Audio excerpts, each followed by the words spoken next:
How will history remember these elections? Republicans made a big resurgence, overtaking the House of Representatives and creeping up on Democrats in the Senate, coming close to an even split.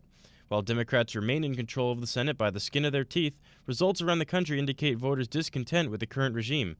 Whether these results spell even more gridlock in Congress is yet to be seen, but a handful of states and elections especially captured the interest of Americans for a few months, and the results may change government for a long time. We'll begin with one of the most prominent races in the country, Nevada's Senate battle between Senate Majority Leader Democrat Harry Reid and his Tea Party challenger Sharon Angle. To begin with, Reid may have only pulled away with this election due to his opponent.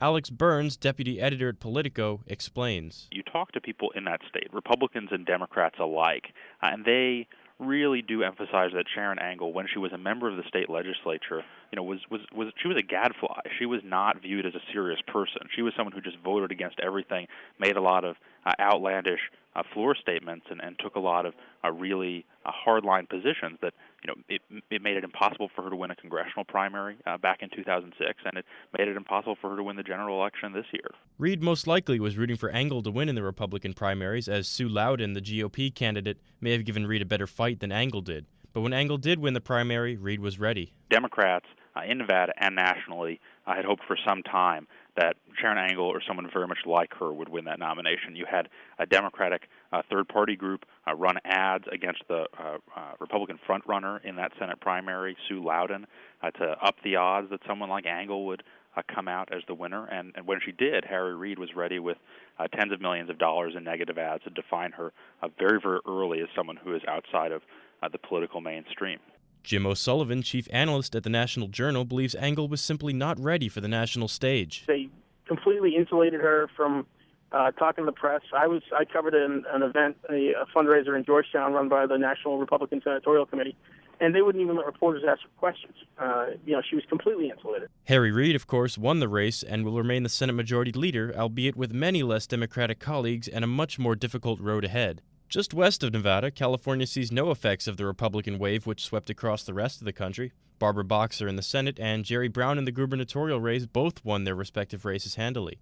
Burns explains the silver lining for Democrats in this midterm election lies in states like California. If there's one less appreciated point out of Tuesday, I do think it's that solid blue states stayed solid blue, and that's California, New York, Massachusetts, even to some extent places like Maryland, Illinois, Minnesota, places where Republicans made some gains, but on the whole didn't necessarily win the big-ticket races. And California is really a perfect example of that. With California's large Latino population, immigration issues factored into these races unlike any other in the country, says O'Sullivan. Immigration, it's great for firing up the base in states in the heartland, but where you have to appeal not just to mainstream Democrats, but also to these interest groups like Latinos and labor, you got to be real careful. And Meg Whitman obviously had a sort of a scarlet letter with the Nannygate issue, and I think that sort of bled over a little bit into Carly Fiorina's candidacy as well. It's no surprise the most campaign money in the country was spent in California. Meg Whitman, the Republican gubernatorial candidate and former eBay CEO, spent over $140 million of her own money, the most in American history.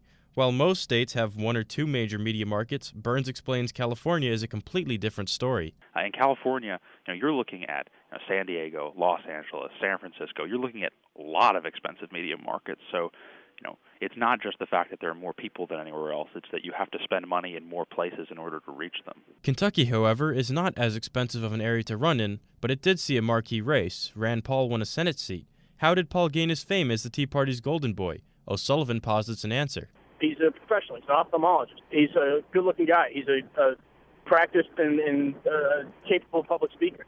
And he was able to ride that message and really keep it focused and disciplined. And that's proved the key for the Tea Party. When they slough off the social issues and stay focused on the economy and stay focused on spending and small government and the deficit, that's when Tea Party candidates are really able to ply the electorate. The race essentially ended 3 weeks before Election Day as Paul coasted to victory. Burns explains why. Republicans felt pretty strongly throughout that race that it was not going to end up being that close, just because Kentucky is a very Republican state. The president's approval rating is really abysmal there. It's a place where cap-and-trade energy legislation was very unpopular.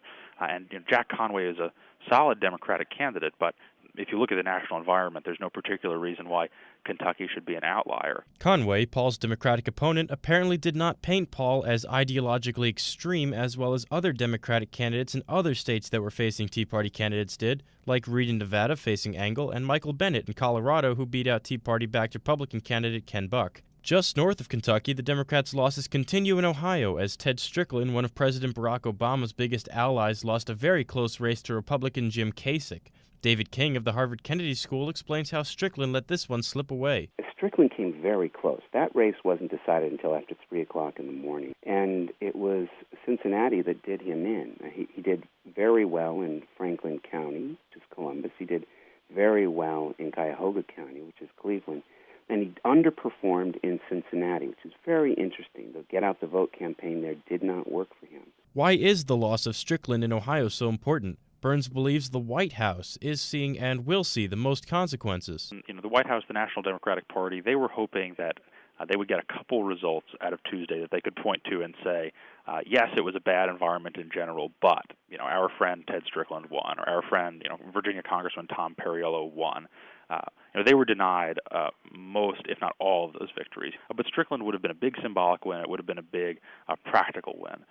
And when you look down the list of races that sort of fit both of those bills, in a race that's symbolically valuable to the White House and it's operationally valuable in 2012, Ohio is kind of the big one. The other well-known swing state in the country is, of course, Florida, where, of course, Democratic disappointments continue. Rick Scott, the Republican winner of the state's gubernatorial race who took down Democratic challenger Alex Sink, took an interesting approach to his campaign by mostly staying away from the news media and avoiding the tough questions. But O'Sullivan believes, unlike some other candidates, Scott may have done this to his advantage. In an election like this, and with the national mood like this, where people are distrustful not just of elected officials but of the press itself, that certainly for Rick Scott proved sustainable. Burns explains how it was not only the gubernatorial race in Florida which exemplified the GOP resurgence.